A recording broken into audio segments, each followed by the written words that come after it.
Hutan Indonesia mengalami penyusutan dengan kecepatan yang belum pernah terjadi sebelumnya. Sebagai bagian ekosistem dunia yang paling kaya, hutan Indonesia sedang mengalami kehancuran akibat maraknya pencurian kayu.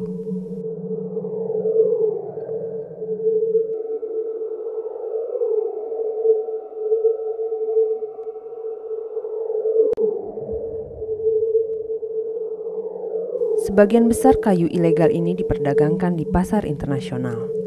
Keuntungan besar dari kegiatan yang merusak sumber daya alam Indonesia ini telah memperkaya para penjahat terorganisir dan pejabat korup, sementara Indonesia dan rakyatnya kehilangan sumber pendapatan utama.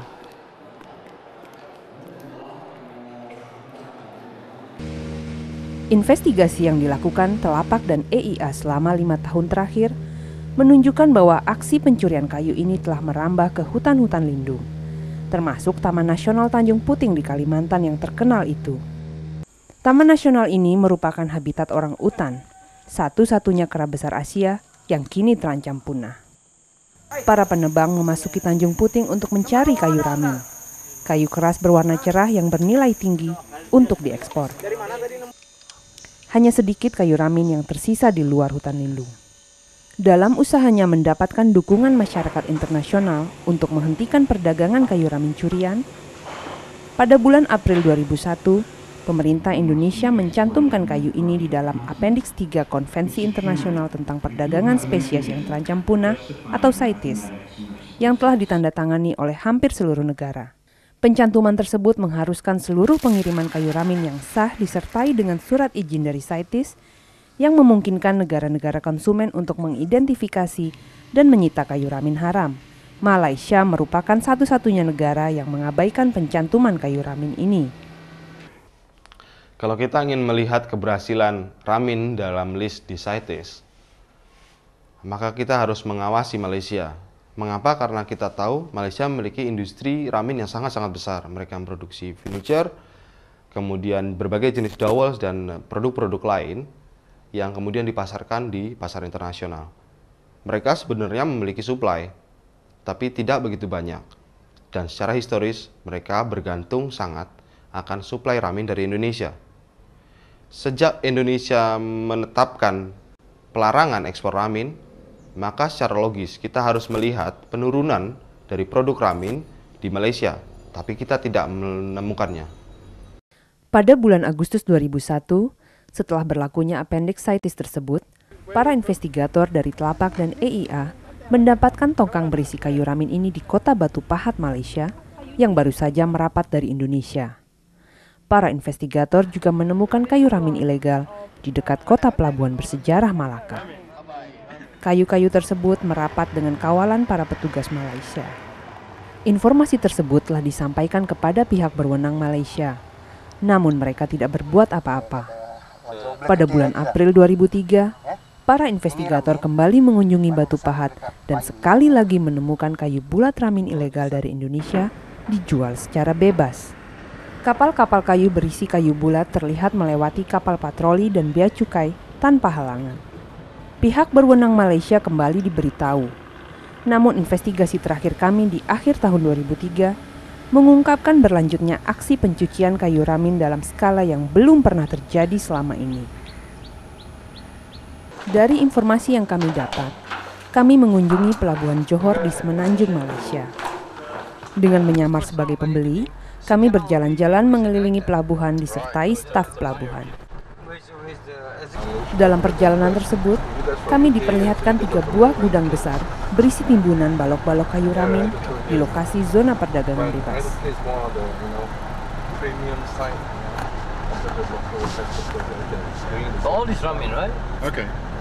Staf pelabuhan mengakui bahwa kayu ramin tersebut berasal dari Indonesia dan menjelaskan bahwa kayu-kayu tersebut dikeringkan dahulu sebelum dikemas dan dikapalkan ke Hong Kong dan Cina.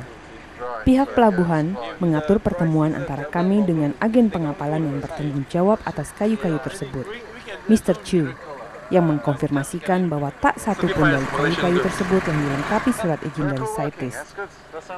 Dan ia menerangkan bagaimana pihak berwenang membantu membuat surat-surat palsu bagi kayu tersebut yang menyatakan bahwa kayu-kayu tersebut berasal dari Malaysia. 99% of the ramen is all smuggled.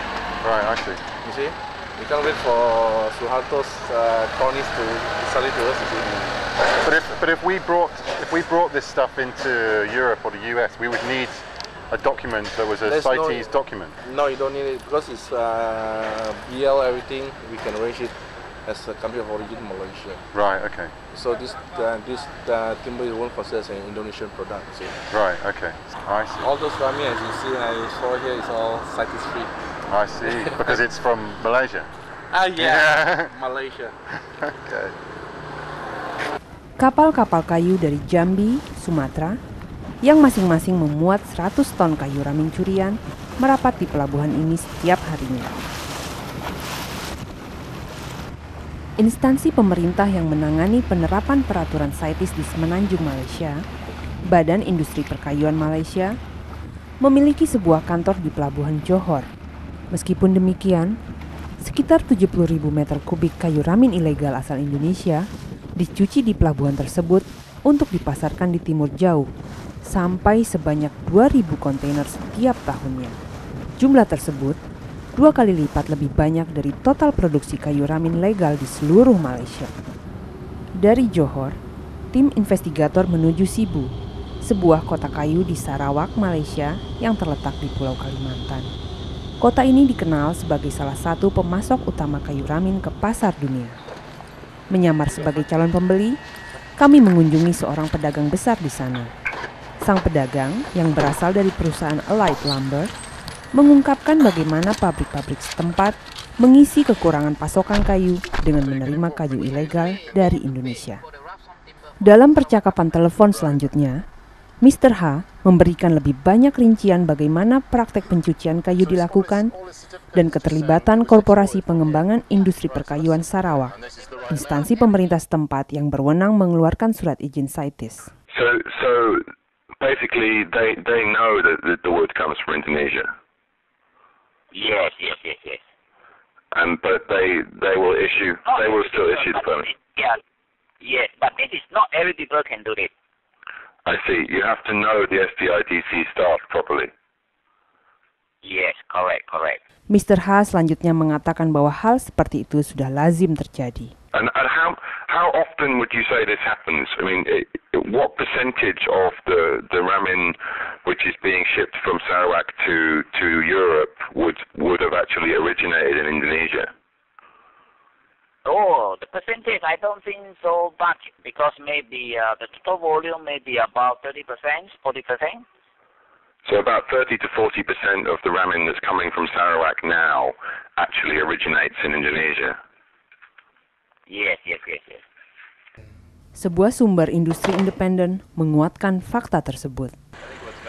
Di Johor, agen pengapalan Mr. Chu juga mengakui bahwa dengan menggunakan surat-surat dari Malaysia yang dibuat saat kayu dicuci di pelabuhan tersebut, kontak bisnisnya di Hong Kong dan China dapat membeli surat izin dari CITES. Hal ini memungkinkan sang pedagang untuk membawa kayu-kayu ilegal tersebut ke Eropa atau Amerika.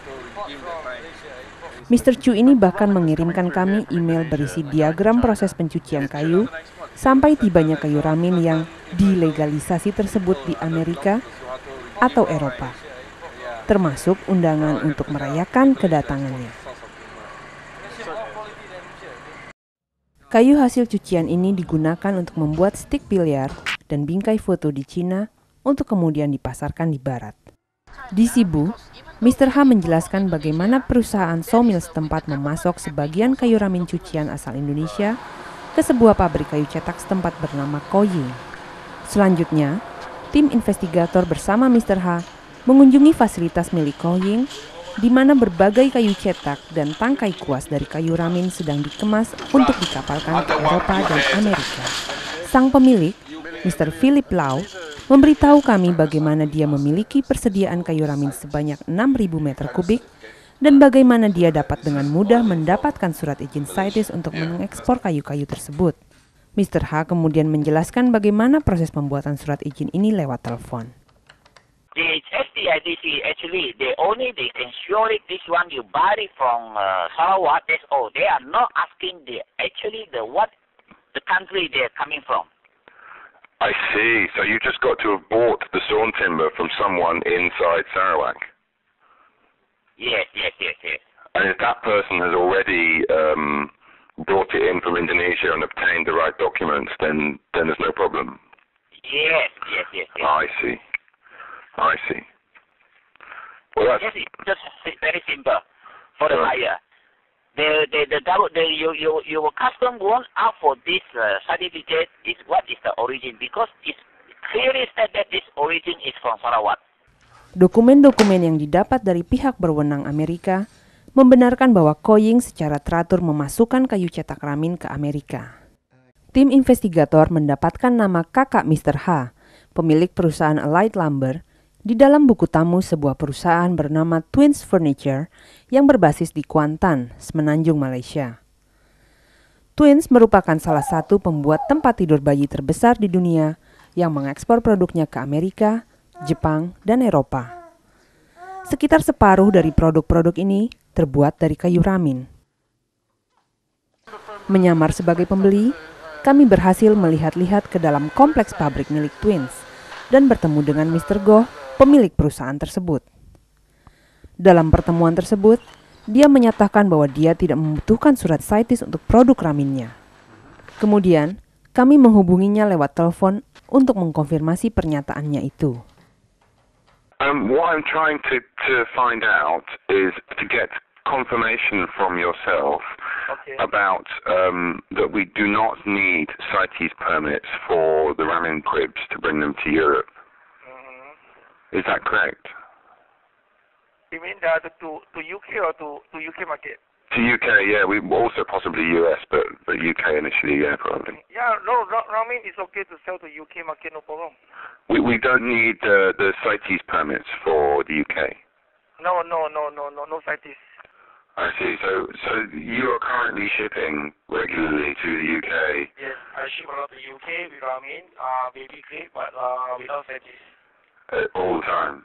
Yes. Walau mengakui mengekspor produk Ramin tanpa dokumen, dalam kunjungan kami tersebut, para eksekutif perusahaan Twins dengan cepat meyakinkan kami bahwa mereka hanya menggunakan kayu asal Malaysia.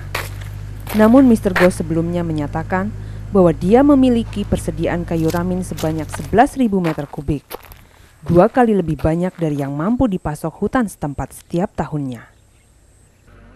Merasa penasaran, kami mengunjungi sawmill milik Twins.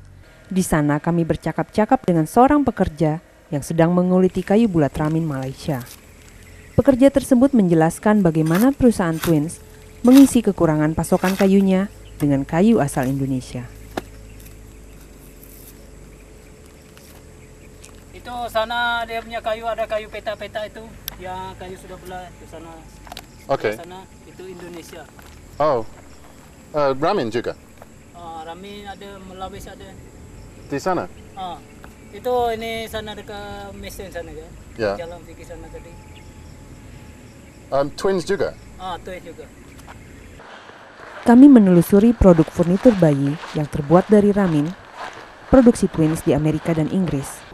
Salah satu ranjang yang dijual di toko Pottery Barn Kids di Amerika disebutkan terbuat dari kayu maple. Meskipun menurut dokumen pengapalan yang didapat EIA, produk sejenis didatangkan dari Kuantan, Malaysia, dan terbuat dari kayu Ramin. Investigasi kami menunjukkan bahwa kayu Ramin Indonesia dicuci di Malaysia dalam skala yang belum pernah terjadi selama ini. Akibatnya, stik biliar, bingkai foto, kayu cetak dan ranjang bayi yang terbuat dari kayu langka hasil curian dari Taman Nasional Indonesia mengisi rumah para konsumen yang tidak menyadarinya di seluruh dunia. We've handed our information over to the Malaysian authorities, and of course we want the Malaysian authorities to act and act decisively. But that's not enough, because what we've seen, we've done this before, what we've seen is official complicity in this, and we need that to be dealt with as well. We have to deal with the corruption that is driving this trade. Now, Malaysia has failed CITES. It's put in a reservation on this particular species. We'd like to see them remove that reservation, join in, try and stop this scourge in the various methods that other countries in the region have done to try and cooperate to stop the scourge of illegal logging rather than profiting from it. Indonesia, of course, as well, has got to carry out better enforcement. It's got to arrest the kingpins. We name a kingpin in our new report. Go for him, find him, prove what's going on. We've got evidence. We need to see people like this taken out of the trade, or it will just continue. The international community cannot trust ramin from any source. Indonesia doesn't want to sell it to the international community, and Malaysia is using Indonesian ramin and putting it onto the international market, naming it as origin from Malaysia. Don't buy ramin. It can't be trusted. Not until the Malaysian government has sorted out what's going on in that country now and opened its arms to the international community and the efforts that are being made to stop illegal logging.